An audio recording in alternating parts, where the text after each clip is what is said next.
Предлагаем вашему вниманию обзор экономических, спортивных событий, чрезвычайных происшествий и новостей экономики. В студии Сергей Михедов. Здравствуйте.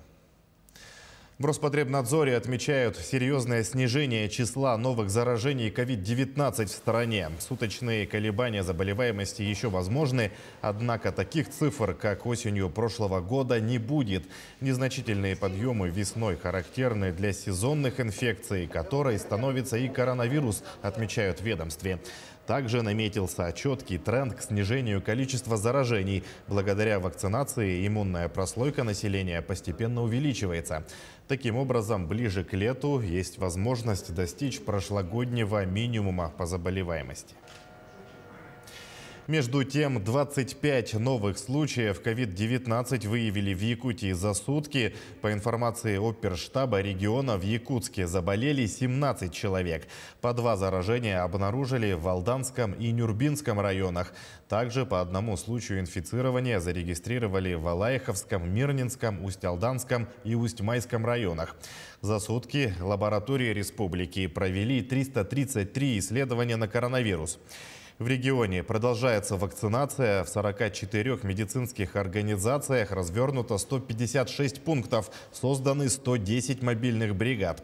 По состоянию на сегодня в республику поступило более 67 тысяч доз вакцин. Прививки в приоритетном порядке получают лица старше 60 лет. Использовано 84,7% от поступившей в республику вакцины. Также в Якутии за прошедшую неделю зарегистрировали более 7 тысяч случаев заболевания острыми респираторными вирусными инфекциями. Об этом сообщается на сайте Роспотребнадзора региона. В целом показатель заболеваемости ОРВИ выше уровня эпидемического порога на 13,3%, говорится в сообщении. Среди заболевших 77% дети, отмечается в релизе.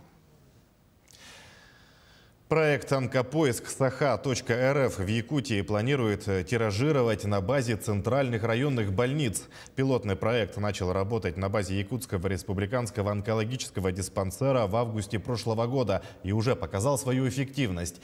В этом году планируется его поэтапное тиражирование на базе ЦРБ, сообщили в Минздраве региона.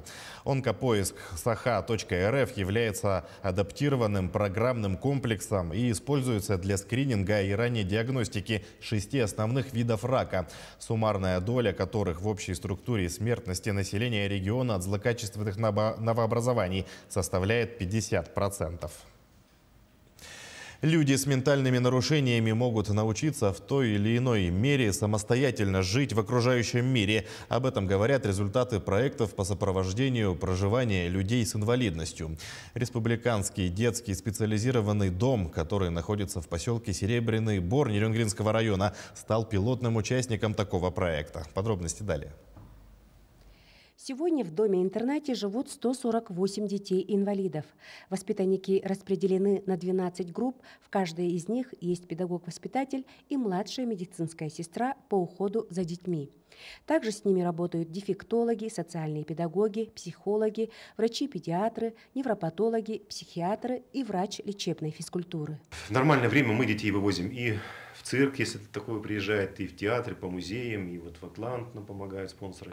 То есть у них полноценная нормальная жизнь, но в то же время все равно это интернат. Конечно же, ребенку всегда живется, ну, либо хорошо в семье, либо когда он подрастает, он должен как-то самостоятельно в жизни себя найти, как-то себя в жизни проявить.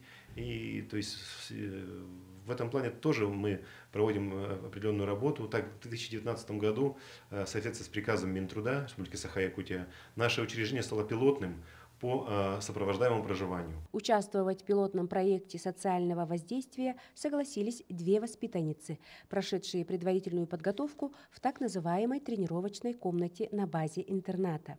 Второй этап реализации проекта пройдет в специальной квартире площадью 47 квадратных метров, которую выделила администрация поселка в одной из новостроек. Сотрудники интерната сделали своими силами в ней ремонт, а Министерство труда и социальной защиты республики выделило средства в сумме 339 тысяч рублей, на которые в квартиру купили мебель и другие необходимые вещи.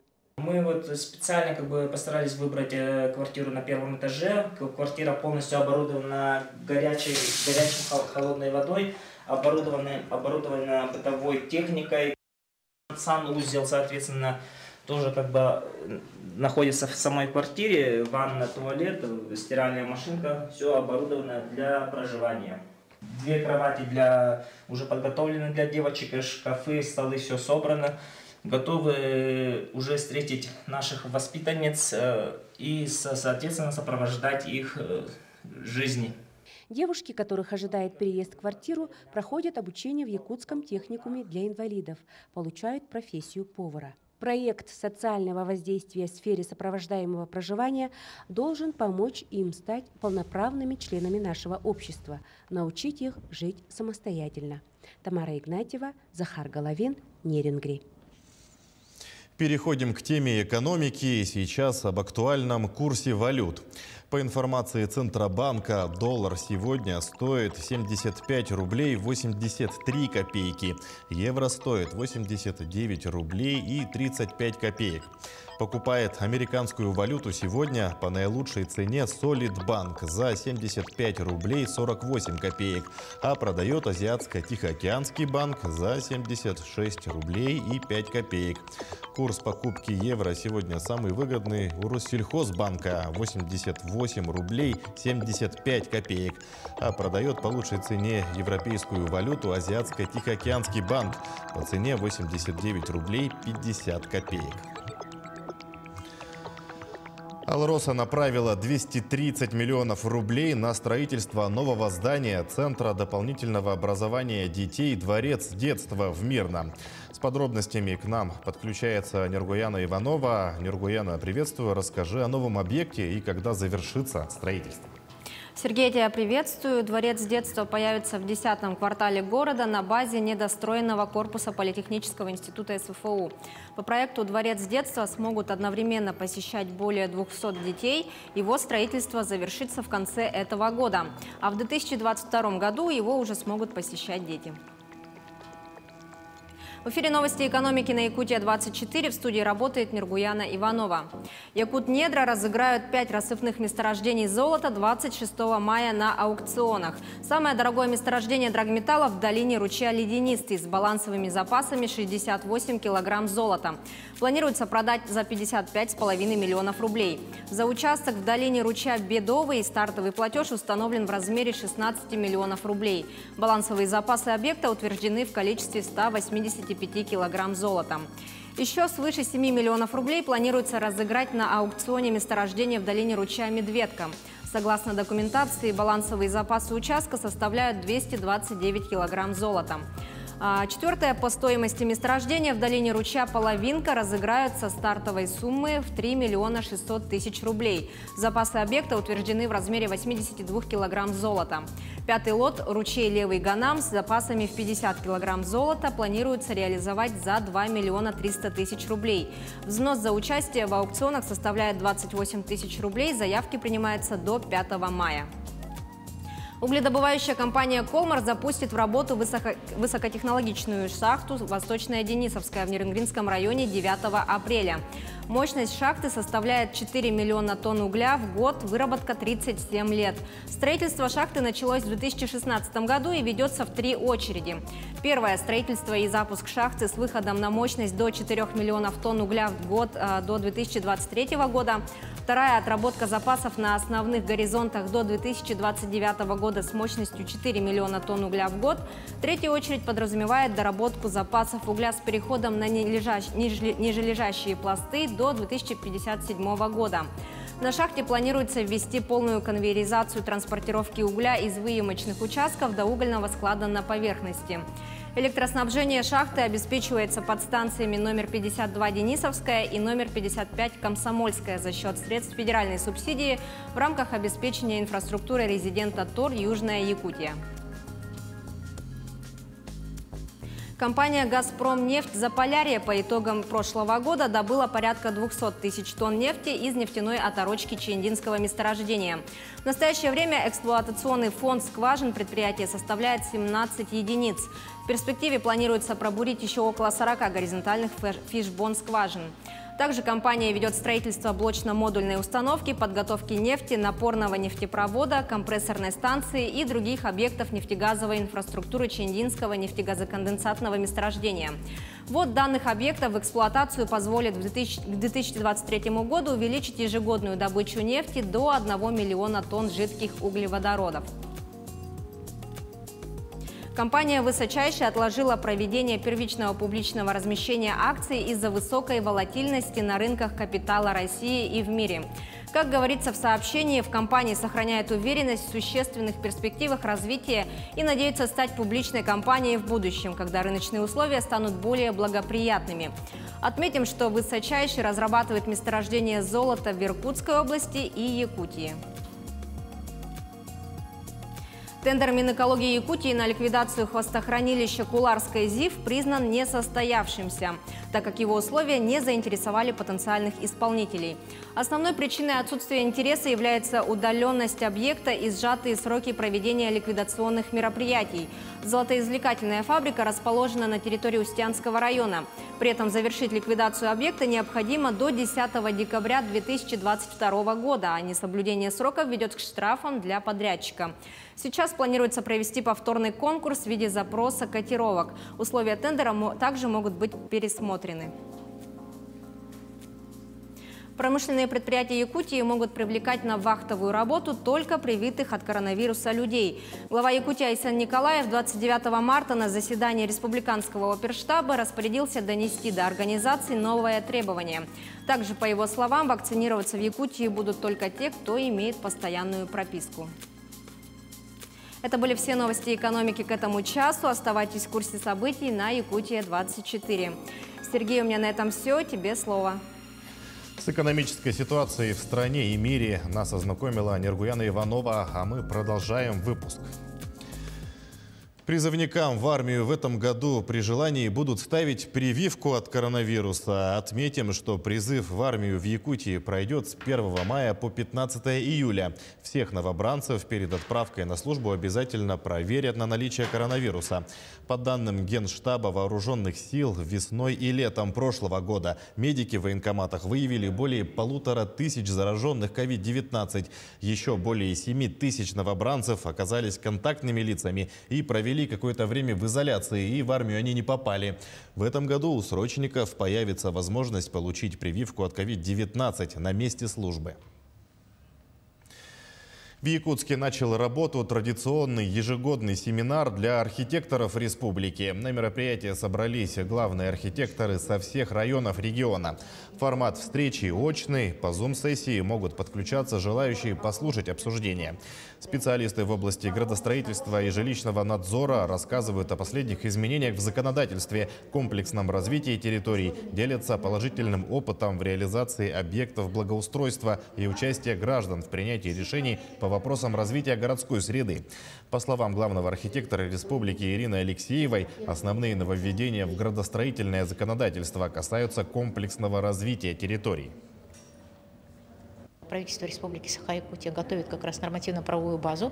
Министерство строительства и мы, Управление архитектуры, как уполномоченные органы, приняв внесение изменений в закон о градостроительной деятельности Республики Саха-Якутия и отдельные подзаконные акты именно в части реализации закона о комплексном развитии территорий. Будем как раз и развивать эту тему. И сегодня перед главными архитекторами республики стоят вопросы определения градостроительного потенциала населенных пунктов. Конкретно, какие земельные участки, какие районы мы планируем развивать в тех или иных городах и селах. Это прежде всего касается, конечно, 13 городов и крупных районных центров, в которых довольно-таки большое количество людей проживает. В мире часто сменяющихся законов не всегда удается за ними уследить. Например, какие льготы и привилегии имеют многодетные матери. Об этом сегодня расскажет наш юрист. Доброе утро. Сегодня мы с вами поговорим о тех привилегиях, которые установлены для многодетных родителей.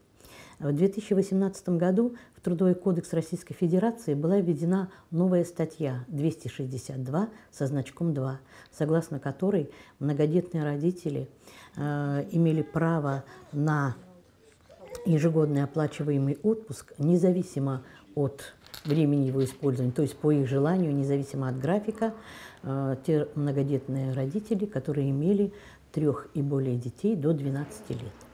Надо сказать, что данная статья даже не приобрела какой-то практики, и вот в эту статью внесли изменения. И совершенно правильно, потому что они расширили возможности для отдыха многодетных семей. Теперь у нас могут использовать отпуск в любое удобное для них время многодетные родители, которые имеют при этом, вот при применении данной статьи, необходимо иметь в виду, что у нас на предприятии отпуск предоставляется в соответствии с графиком отпусков, так установлено статьей 123 Трудового кодекса. Поэтому полагаем, что те работники, которые имеют право на использование отпуска в удобное для них время, они все-таки должны тоже встать в график отпусков и указать ту дату, в которой они предполагают использовать очередной оплачиваемый отпуск. И вместе с тем, несмотря на то, что в график эти многодетные семьи родители встали, значит, все-таки у него остается право использовать отпуск в удобное для него время. То есть, если возникнет необходимость и необходимо изменить время предоставления отпуска, полагаю, что работники должны подать заявление работодателю о том, что на какой период они хотят использовать этот отпуск, и работодатель должен удовлетворить такое заявление работника.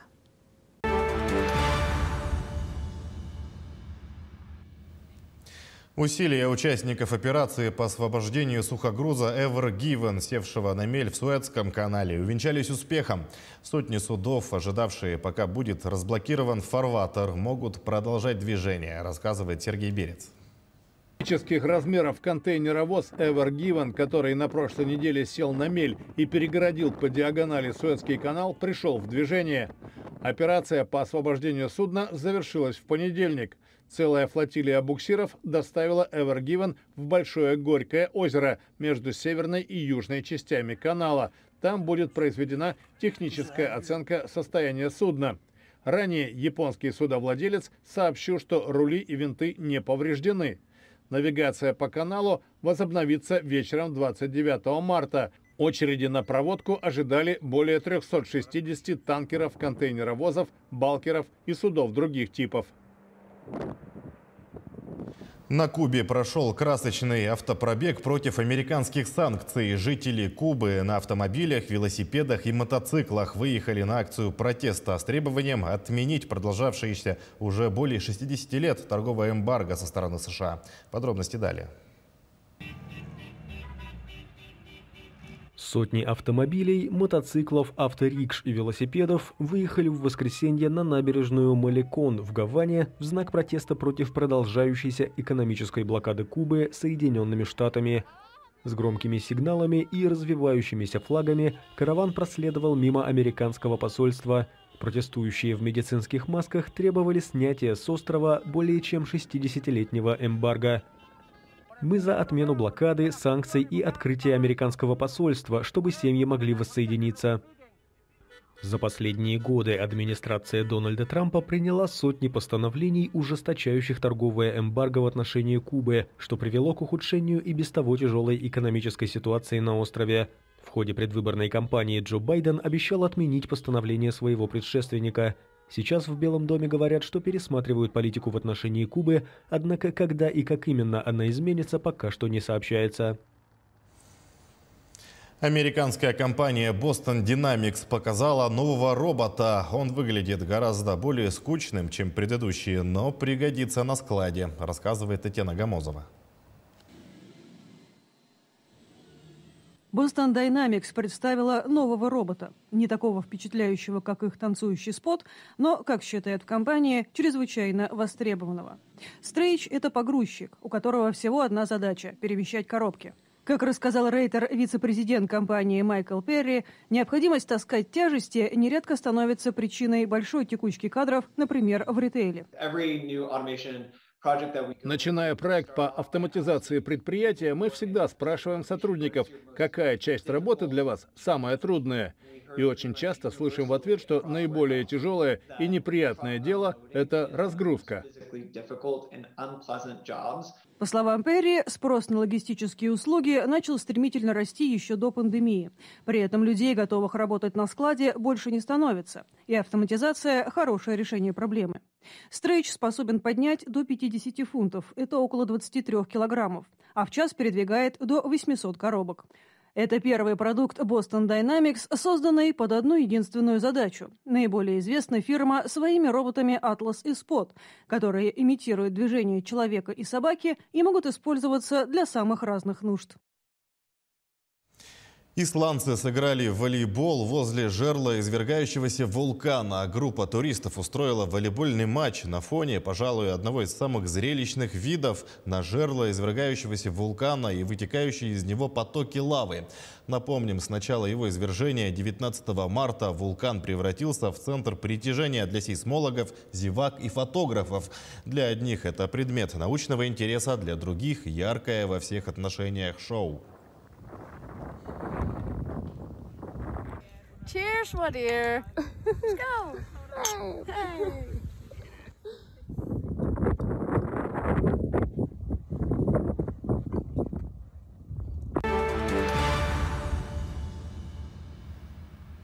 Возвращаемся в Якутию. Ледоход на Лени зачастую становится тревожным событием весны в регионе. Первым его встречает Ленский район. Гидрометцентр республики пока не предоставил прогноз, но ориентировочно вскрытие самой главной водной артерии ожидается в первой декаде мая. Как идет подготовка в Ленске, узнала Анна Кожевникова. Она сейчас на прямой связи со студией. Анна, здравствуй. Добрый день, Передаю Сергей. тебе Мы слово. находимся на улице Набережной. Во время паводка здесь всегда многолюдно и много техники. Да и накануне, буквально вот в первой декаде апреля, к нам в Ленск прибудут сотрудники МЧС Республики и Российской Федерации. Будут проведены учения, а также смотр техники, которая будет задействована в случае возникновения чрезвычайной ситуации. Сотрудники МЧС будут вести мониторинг и контроль прохождения паводковой ситуации на территории Ленского района. В Ленске полным ходом идет подготовка к паводку. В этом году зима была снежной и морозной. Соответственно, толщина льда превышает среднегодовые нормы, как сообщают специалисты, но это не критично. Уже определены пункты временного размещения на случай эвакуации граждан. Это спортзал «Карат» в микрорайоне Северный, а также лыжная база и здание аэропорта. 2009 год показал, насколько нужна и эффективна защитная дамба в городе Ленске, когда вода поднялась до критической отметки. Поэтому большое внимание уделяется ее техническому состоянию. О том, как идет подготовка в целом на территории города Ленска, расскажет заместитель главы Василий Козырев. Василий Владимирович, здравствуйте. Здравствуйте, Анна. Да, действительно, в соответствии с планом основных мероприятий администрация города Ленска ведет подготовку к безопасному пропуску паводковых вод. Ежегодно мы готовимся к этому сложному мероприятию. На сегодня администрация города создана вся нормативно-правовая база, это распределительные документы, постановления, связанные с безопасностью нашего города. В начале года нами были проведены закупочные процедуры по определению эксплуатирующей организации на защитную дамбу. Сегодня подрядная организация определена и уже приступила к выполнению работ. Они будут разделены на несколько этапов. Первоначальный этап – это предпаводковые мероприятия, где подрядная организация должна выполнить работы, связанные с очисткой гребной дамбы, очисткой водопропускных сооружений, их резервирование и проверка полностью. Значит, подготовка запаса инертных материалов в виде ПГС, скальных грунтов на случай прорыва и возникновения чрезвычайных ситуаций. У нас созданы также в бюджете предусмотрены финансовый резерв на случай ЧС, а также резерв материальных ресурсов, это в виде продуктов питания и вещей для пунктов временного размещения. Также есть у нас оповещание, да, система оповещания. Как вот она работает? Да, совершенно верно. Сегодня на постоянной основе мы проводим проверку комплексной системы экстренного оповещения населения и региональной автоматизированной системы централизованного оповещения населения. Это, то есть, сирены, которые вот у нас постоянно гудят. Вот в прошлом году они показали свою, скажем, эффективность, когда была у нас пандемия, она до сих пор продолжается. Вот эти речевые сообщения, это вот есть система экстренного оповещения населения. В случае возникновения угрозы, естественно, будут речевые оповещения, связанные именно с прохождением паводковой ситуации. Вот на сегодня вот вкратце все. Хорошо. Во время прохождения паводка все взгляды ленчан прикованы к набережной Ленском, да и не только взгляды ленчан, но и все жители Ленского района наблюдают за тем, как проходит ледоход.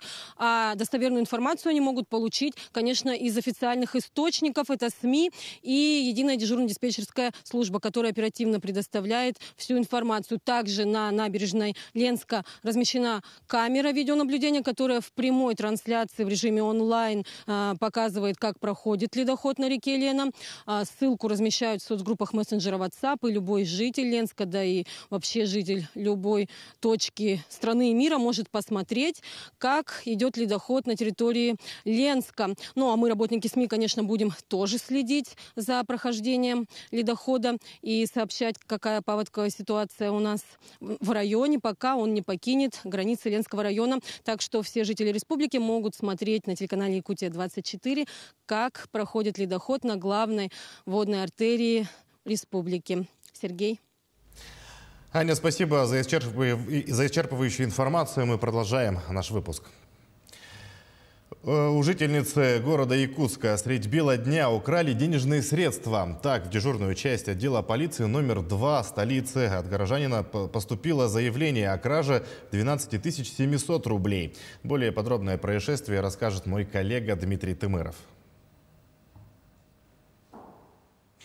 Сергей, здравствуй. Да, в ходе оперативно-розыскных мероприятий сотрудники уголовного розыска установили личность подозреваемого. Им оказался 46-летний мужчина.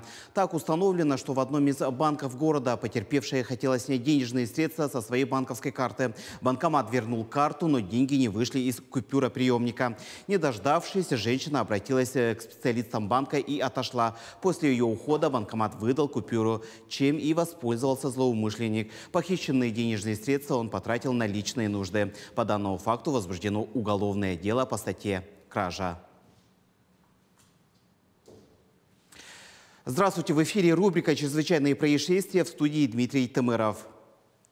Следственными органами возбуждено уголовное дело в отношении руководителя ООО «Абсолют». Он подозревается в совершении преступления, предусмотренного статьей Уголовного кодекса о неполной выплате заработной платы свыше 2 месяцев. Так, по данным следствия, подозреваемый, занимая должность руководителя ООО, в течение мая-сентября 2020 года не выплачивал заработную плату работнику предприятия. По данному факту в настоящее время проводятся следственные действия, направленные на установление всех обстоятельств совершенного преступления.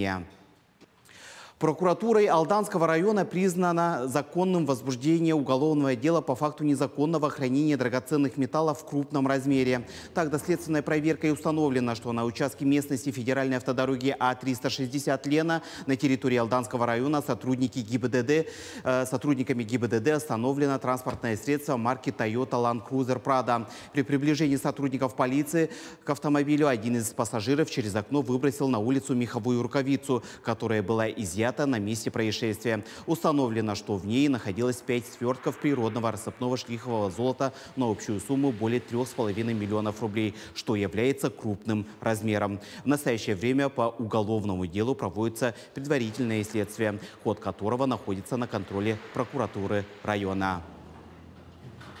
Мошенники оформили кредит и похитили у жительницы Нанского района более 300 тысяч рублей. Об этом сообщает региональное МВД. Так, в дежурную часть отдела МВД России по Намскому району обратилась местная жительница. Она пояснила, что ей поступил звонок с незнакомого номера и представились сотрудникам банка. Далее они сообщили, что на ее имя был оформлен потребительский кредит. Для аннулирования данного кредита потребовали совершить операции в мобильном приложении банка. Поверив лжесотрудникам, сотруднику, женщина выполнила все его указания. Позже потерпевшая поняла, что действительно подала заявку на кредит, и ей была одобрена сумма в размере более 300 тысяч рублей, которые были похищены аферистами, передает пресс-служба МВД по республике.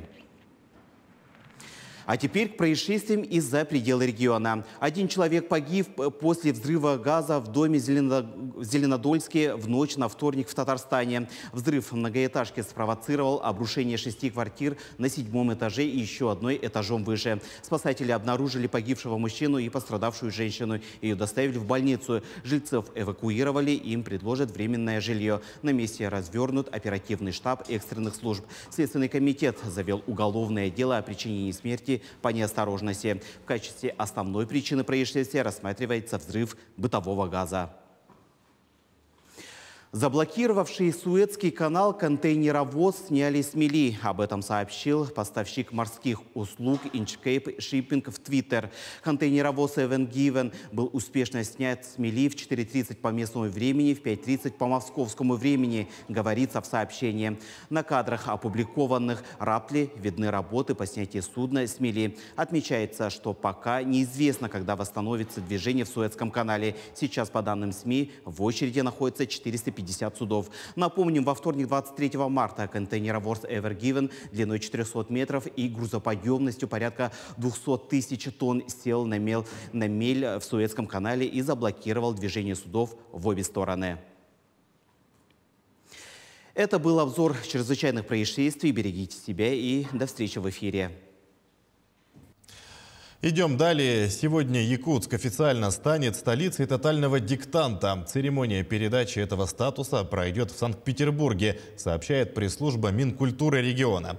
Делегации региональных команд встретятся в атриуме главного штаба Государственного Эрмитажа. Напомним, тотальный диктант пройдет в Якутске 10 апреля, традиционно на главной площадке города-столицы акции. Текст диктует сам автор. В этом году Дмитрий Глуховский из Якутска будет читать текст диктанта в прямом эфире. А предварять тотальный диктант в Якутске будет фестиваль грамотности. С 31 марта по 4 апреля пройдут вебинары и мастер-классы, посвященные актуальным вопросам современной русской литературы и преподавания русского языка. Также в программе семинары для библиотекарей, публичные лекции и викторины. Писатель Андрей Геласимов проведет творческие встречи в Северо-Восточном федеральном университете, а также в Национальной библиотеке. Там же 2 апреля откроется Центр грамотности. Встречи пройдут в онлайн и офлайн форматах. СВФУ постепенно переводит студентов на очное обучение. Всего со студентами учреждений среднего профессионального образования запланирован перевод на очные занятия 12 тысяч человек, сообщили в пресс-службе университета. Уточняется, что на данный момент студенты колледжей СВФУ временно остаются на дистанционной форме занятий. Образовательные программы реализуются в полном объеме. Часть лекций будет проходить дистанционно, а практические занятия в лабораториях в очном режиме. Вместе с тем в университете продолжается заселение в общежития. На сегодня в корпусах студгородка заселились свыше 2700 студентов. Напоминаем, что с 1 апреля начинается прием заявлений на зачисление в 1 класс в школы Якутска для семей, которые живут на закрепленной за школой территории, и для тех, чьи дети имеют преимущественное право, то есть имеют братьев или сестер, обучающихся в этой же школе. Для остальных семей зачисление в 1 классы начнется с 6 июля и продлится до момента заполнения свободных мест. По возникающим вопросам о порядке приема заявлений можно позвонить по номеру телефона Управления образования окружной администрации города Якутска 34 35 17. Турагентам выпишут крупные штрафы за работу без разрешения. За нелегальную деятельность туристическому агенту могут назначить штраф на сумму до 100 тысяч рублей. Соответствующий закон Совет Федерации планирует рассмотреть завтра. Документ предусматривает административную ответственность за ведение турагентской деятельности лицом, сведения о котором отсутствуют в реестре. Размер взыскания составит для граждан от 5 до 15 тысяч рублей, а для должностных лиц от 10 до 30 тысяч. Юридические лица в случае нарушения заплатят уже от 50 до 100 тысяч рублей. Прямо сейчас с нами на прямой связи из Северо-Восточного федерального университета находится мой коллега Дмитрий Тымыров и готов рассказать о возвращении студентов к занятиям. Дима, здравствуй. Как проходит возвращение студентов к очному формату обучения? Сергей, здравствуйте. Сейчас мы находимся в Киеве. Последние здесь мы можем наблюдать студентов высших образований. Они вступили в это состояние уже со вчерашнего дня. За моей спиной первых курсов, старшие курсы, все еще продолжают учаться в дистанционном формате. Давайте попробуем более подробно спросить у студентов, как они рады вновь вступить в учебе в очном формате. Ребята, расскажите, насколько вы соскучились по очному занятию и вот сегодня пришли общаться с вами? Меня зовут Раиса, я курсника, естественно, но мы сейчас находимся, потому что живое общение – это самое эффективное. К сожалению, связь с Дмитрием постоянно прерывается. О возвращении студентов СВФО к занятиям наш корреспондент Дмитрий Тымыров расскажет немного позже, а мы переходим к другим новостям. Заполняемость детских лагерей летом планируют увеличить на четверть. Правительство России поручило Роспотребнадзору изменить требования к оздоровительной кампании. Детский отдых в этом году обязательно должен состояться, заявил премьер Михаил Мишустин на совещании со своими заместителями. В прошлом году из-за ограничений, вызванных пандемией, по всей стране получилось задействовать только 20% лагерей. По санитарным правилам они заполнялись только наполовину. Тем не менее, в них отдохнули свыше 1 миллиона 300 тысяч ребят, отметил глава правительства. Сейчас ситуация с коронавирусом стабилизируется. Заполняемость детских лагерей планируют увеличить на четверть. Далее о спорте. С азартом играют в хоккей. После тяжелых рабочих дней в Ленске хоккей не развит на профессиональном уровне, но потенциал у хоккеистов высокий. На уровне республики они уступают только Якутску, Нерюнгри и Мирному. Будет ли Ленский район представлен командой хоккеистов на зимней спартакиаде, узнала Анна Кожевникова. Жесткая борьба идет сейчас на хоккейном корте. Это всего лишь тренировка. Ленские спортсмены соревнуются между собой. Но здесь сейчас опасно находиться даже на трибуне. Того и гляди, шайбой прилетит. В хоккей в Ленске играли всегда, даже когда не было корта. Капитан команды Виктор Стефанцов в этом виде спорта с 80-х годов. Хоккей, конечно, сейчас в Ленске не такой сильный, нет. Последний раз на спартакиаде заняли 5-е место. Там 12 команд было, правда. Сильнейшие составы вылетели в предварительных играх. Ну а потом с улусами играли, конечно, мы там на голову выше их были. Сейчас он помимо игры в сборной обучает детей, так как постоянный тренер оставил хоккейную команду. Во взрослой сборной по хоккею тоже есть молодые ребята-воспитанники Афанасий и Константин. Это надежда ленских хоккеистов. Начал заниматься с того, что я учился в 1 классе. И пришел Виктор Михайлович, это наш первый тренер. Он набирал команду по хоккею шайбы. Я решил пойти. На первой тренировке она была сухой, занимались в зале. Мне понравилось работать с клюшками, я начал дальше заниматься. В последнее время ленские хоккеисты играют только между собой и с близлежащими командами из Пеледуя, Витима и соседнего Мирнинского района. Для многих игра в хоккей – это разрядка после тяжелых трудовых будней. Вообще 5-й год играю. У меня младший сын занимается хоккеем. Но, глядя на него, решил поиграть, вспомнить детство. У нас в команде 2 молодых парня, из остальных я самый молодой, мне 39. Поэтому, конечно, надо развивать хоккей. Нужно помещение где-то с теплыми раздевалками, с теплым льдом. Привлекать тренеров, откуда-то приглашать, потому что своими силами мы уже не справляемся. Хоккеисты в этом году не поедут на зимнюю спартакиаду. Она проходит в Якутии раз в 4 года и должна была состояться еще в 2020-м, но в связи с пандемией ее перенесли. А в этом году большие финансовые затраты у спорткомитета на подготовку и поездку делегации спортсменов на соревнования по национальным видам спорта игры Манчары. Для того, чтобы отправить хоккейную команду на спартакиаду, нам порядка 700-800 тысяч необходимо для того, чтобы состав команды вывести. Достаточно накладно для нас, поэтому решили, что несколько выездов сделаем в соседний Мирнинский район на соревнования. Я думаю, что это будет более эффективно. Поэтому без дела хоккеисты в любом случае сидеть не будут, а также за этот период основательно подготовиться к следующей спартакиаде. Анна Кожевникова, Виталий Андреев, Ленск. Российский теннисист Андрей Рублев обыграл венгра Мартона Фучевича и вышел в 4-й круг турнира ATP. Подробнее расскажет Власий Сергеев. Власий, добрый день. С каким счетом победил россиянин и с кем он сыграет в следующем матче? Сергей, здравствуй. Рублев выиграл со счетом 6-2, 6-1. В 4-м круге он встретится с представителем Хорватии Марином Чиличем. Встреча состоится завтра. Здравствуйте, в эфире новости спорта, в студии Власий Сергеев. Россиянин Андрей Рублев победил венгра Мартона Фучевича в матче 3-го круга турнира Ассоциации теннисистов-профессионалов серии «Мастерс», который проходит в Майами. Встреча продолжалась 52 минуты и завершилась со счетом 6-2, 6-1. Для спортсменов эта игра стала третьей в их очном противостоянии. В двух предыдущих случаях победу также праздновал россиянин. В следующем круге Рублев, посеянный на турнире под 4-м номером, сыграет с хорватом Марином Чиличем. Напомним, россиянин занимает 8-е место в рейтинге ATP. В его активе 8 титулов под эгидой данной организации. На стартах серии «Большого шлема» лучшим результатом россиянина является выход в четвертьфинал.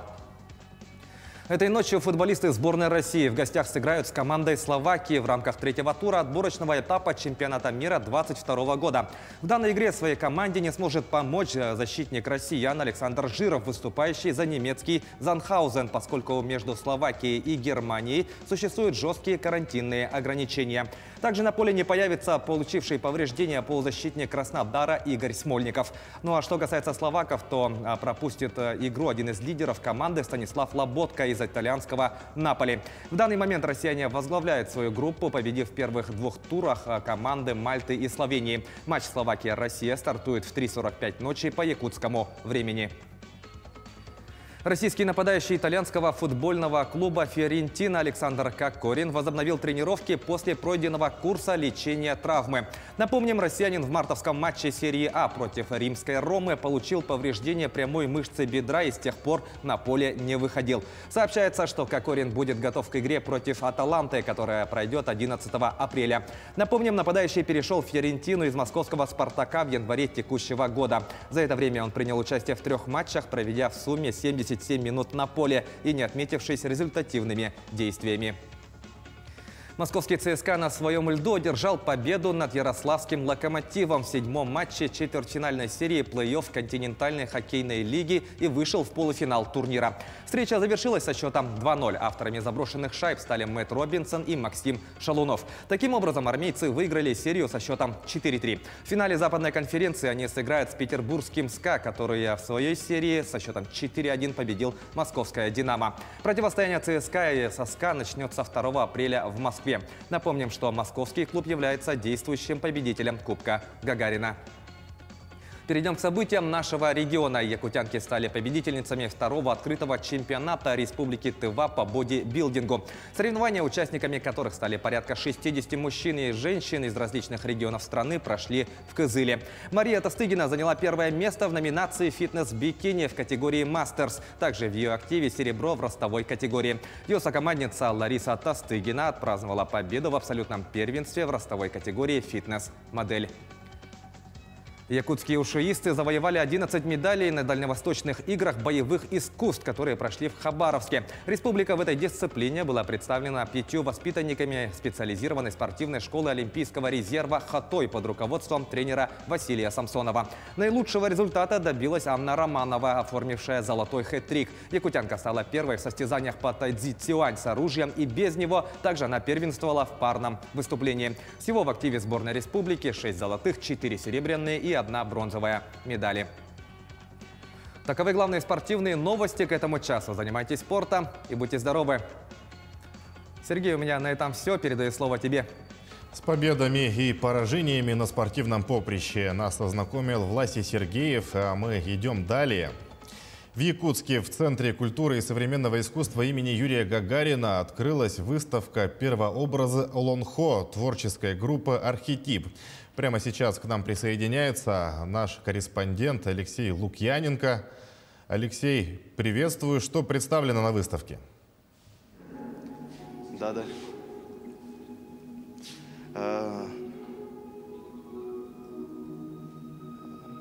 Здравствуй, мы находимся сейчас в Центре культуры, где на втором этаже, собственно, и размещена данная выставка. Дело в том, что авторы обратились к теме о древних архетипических образах, которые были изначально представлены в эпосе Олонхо. То есть, таким образом, через данную выставку авторы хотят донести до нас, посетителей, скажем, свое такое некое современное видение. И вот рядом с нами сейчас находится куратор выставки Елена Васильева, и мы узнаем у нее некоторые подробности. Здравствуйте, Елена. Расскажите, что представлено на данной выставке? Выставка «Первообразы Олонхо» представляет собой коллективное высказывание творческой группы «Архетип». Эта выставка уже стала первой для данной группы и второй для нашего Центра современной культуры и современного искусства имени Юрия Алексеевича Гагарина. И на данной выставке посетитель может увидеть и воспринять мысли авторов, которые связывают предыдущие поколения наших предков с современными поколениями, с людьми, которые могут увидеть в работах, в каждой отдельно взятой из 15 представленных работ, мысли автора о том, каким образом формировалась Олонхо изначально, до литературной обработки, до тех канонических сюжетов, канонических образов, которые мы сейчас знаем благодаря Платону Алексеевичу Аюнскому, благодаря огромному количеству авторов Олонхо Сутов, которые пропагандируют наш народный эпос. И каждый автор взял для себя определенный архетип. Это может быть архетип ребенок, архетип женщина, архетип воин, или же лошадь, путеводитель, проводник, дух какой-то, или же образ в целом природы, духов природы. Мы, допустим, в фотографиях, в коллективной инсталляции мы говорим о пробуждении природы, о том, что Олонхо — это некий ритуал, который заводит время, который обещает лето, который помогает людям пережить тяжелое зимнее время. А скажите, можете рассказать поподробнее о творческой группе «Архетип»? Наша группа сложилась в 2017 году после выставки в открытом небе, которую инициировала Устинья Дагардурова. И мы, все участники, практически все участники были тоже как частью этой выставки. И мы в какой-то момент поняли, что хотим вместе работать. И предложили тему Олонхо как некое исследование, исследовательский такой путь, который мы могли бы вместе пройти для того, чтобы каждый автор для себя нашел что-то для своего творчества. И вот уже с тех пор мы создали несколько проектов, преимущественно ленд-арт проекты под открытым небом. И вот все это время мы шли к этой выставке. И благодаря тому, что открылся наш Центр культуры и современного искусства, благодаря тому, что руководство поддержало нас, все-таки получилось открыть выставку, в едином пространстве объединить все мысли, все исследования, которые длились все это время, для того, чтобы это прозвучало как единый какой-то единый, не манифест, может быть, не так без вызова, а как единая мысль, единая эмоция, которая связана именно с нашими предками, с теми мыслями, эмоциями, страхами, надеждами, которые формировались в образы, которые, на самом деле, общие для всех народов, для такого коллективного сознания. Спасибо, Елена. Также хотелось бы отметить, что на выставке представлено 15 инсталляций. Они достаточно интересные. Даже, как вы, наверное, можете слышать, что играет музыка, достаточно расслабляющая, релакс. И также хотелось бы отметить, что выставка ориентировочно продлится пока что до 4 апреля, но, как сейчас рассказала Елена, что, возможно, даже выставку продлят ориентировочно до 10 числа, так что обязательно приходите и приобщайтесь к искусству. Студия, вам слово. Алексей, спасибо. Это был Алексей Лукьяненко и рассказал о новой выставке творческой группы «Архетип» под названием «Первообразы Олонхо». Далее расскажем, чем знаменит в истории этот день, 30 марта. 30 марта – День защиты Земли и День доктора в США. Также сегодня День войск ракетно-космической обороны России. По народному календарю сегодня запрещалось садиться в сани. Говорили, прокатят сани мимо желаний. 30 марта 1613 года – День подвига Ивана Сусанина. Этот костромской крестьянин увел вражеский отряд поляков на болото, за что поплатился жизнью. 30 марта 1840 года открыта земля Уилкса в Антарктиде. Американский морской офицер и исследователь Чарльз Уилкс обнаружил эту территорию и объявил частью США. 30 марта 1867 года подписан договор между Россией и США о продаже Аляски за 7 миллионов 200 тысяч долларов или 11 миллионов царских рублей, а площадь проданной территории составила чуть более 1,5 миллиона квадратных километров. 30 марта 1896 года мир впервые услышал о психоанализе. Во французском журнале мало кому известный венский психиатр Зигмунд Фрейд опубликовал свою статью.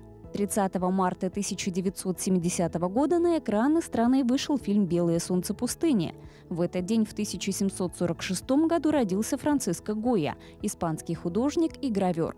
В этот же день в 1853 году на свет появился Винсент ван Гог, голландский художник-постимпрессионист. 30 марта 1894 года родился Сергей Ильюшин, советский авиаконструктор, академик, генерал-полковник. В 1945 году в этот день появился на свет Эрик Клэптон, британский рок-музыкант, композитор, гитарист и вокалист. Именины в этот день празднуют Александр, Алексей, Виктор, Гавриил, Макар и Павел. Близится сезон посадки овощных культур. Пришло время узнать очередные лайфхаки от нашего садоогородного эксперта. Доброе утро, уважаемые садоводы и огородники. Мы продолжаем тему посадок. Сегодня я вам хочу рассказать все о таблеточках. Таблетки бывают несколько видов. Они бывают торфяные и кокосовые. Я всем рекомендую покупать именно торфяные таблетки, которые называются Джеффи. Они всяких размеров бывают. Бывают для мелких посадок, покрупнее, и есть совсем крупные для более крупных посадок. Самое главное, эти таблеточки нужно приготовить. Заливаю их горячей водой, именно горячей. Они вот так увеличиваются в размере. За всю зиму собираю яичную скорлупу, промываю ее хорошо, просушиваю, и она у меня идет вместо дренажа. Я сначала делаю яичную скорлупу, затем хочу вам еще показать один секрет. Я покупаю кошачий наполнитель. Вот, именно древесной, чтобы был без отдушек. Заливаем кипятком, и у нас получается вот такие опилочки. Смотрите, вот эти опилочки мы берем и раскладываем сверху скорлупы. Очень удобно, это очень маленький расход. И теперь вот эти все таблеточки, которые мы приготовили, мы их вот так вот все поставим на эту подушечку. Делается это для того, что мы этим самым продлеваем рост растений в таблетках. Это одновременно и дренаж, и сюда очень хорошо уходят корни. Для того, чтобы посадить мелкие сюда семена, совсем не обязательно, чтобы вот такой высоты. Я беру ножнички и вот так в серединке убираю вот это все, марлевую эту упаковочку. Смотрите, четко разделяется, и у нас с одной получилось сразу две. И точно так же мы их сюда ставим. А крупные, это для череночков. На этом все. На сегодня я хотела вам рассказать только о таблеточках. Всего доброго. Теперь о погоде. В Южной Якутии прошел снег, выросли сугробы на дорогах и тротуарах. Проблематично как ездить, так и ходить. Алданские дорожные службы работают постоянно. Татьяна Вахнина подробнее расскажет, к чему привел снегопад. Около нулевые температуры – типичный для весны каприз. Снежок то подтаивает, то подмерзает, превращая дороги в этакий каток. Притоптанный и примятый шинами снег образует бугры и холмы. Подобные взгорья, как и раскатанные обледеневшие участки, не всегда видны. Сугробы растут и на обочинах. Передвигаться проблематично и водителям, и пешеходам. Дорожные службы работают на чистке и подсыпке дорог. Впрочем, по мнению алданцев, ситуация остается напряженной. На данный момент очень скользко, и на некоторых участках дороги приходится выходить непосредственно на дорогу, потому что образовались сугробы. Вот. Поэтому затруднительно передвигаться. Конечно, мы с мужем очень часто ездим на машине по дорогам города Алдан. Дороги неухоженные, дороги вовремя не чистятся, вот, нет для пешехода прохода, поэтому все оставляет желать лучшего. Спасибо. Скользко идти? Идти очень скользко, идешь и боишься, что можешь оказаться под колесами машины. По прогнозам синоптиков, в ближайшие пару дней снегопад прекратится, однако к выходным вновь ожидаются осадки. Власти города и сотрудники ДПС призывают всех участников дорожного движения быть внимательными и осторожными. И в продолжении темы, в завершении коротко о погоде в крупных городах Якутии. В Алдане сегодня минус 4 градуса, переменная облачность, возможен снег, вечером похолодает до 11, а ночью до минус 13. Ветер от 1 до 4 метров в секунду. В Ленске теплее день ото дня, переменная облачность, днем плюс 3. Однако к вечеру столбики термометра опустятся до минус 1. Также возможен снег, ветер до 6 метров в секунду. В алмазной столице чуть холоднее, но тоже по-весеннему тепло плюс 1. Облачно, ветер от 2 до 8 метров в секунду. Вечером минус 3, ночью минус 7. В Нерюнгри переменная облачность, днем минус 3 градуса, ветер в порывах до 7 метров в секунду. Вечером минус 12, а ночью минус 18. И в столице региона, в Якутске сейчас за окном минус 3, светит солнце, переменная облачность. Ночью столбики термометра опустятся до минус 19. Ветер с порывами до 7 метров в секунду, давление 748 миллиметров ртутного столба, влажность воздуха 49%. На этом наш выпуск подошел к концу. Спасибо, что смотрели нас. Помните о безопасности, носите маски, дезинфицируйте руки, соблюдайте безопасную дистанцию и оставайтесь с нами.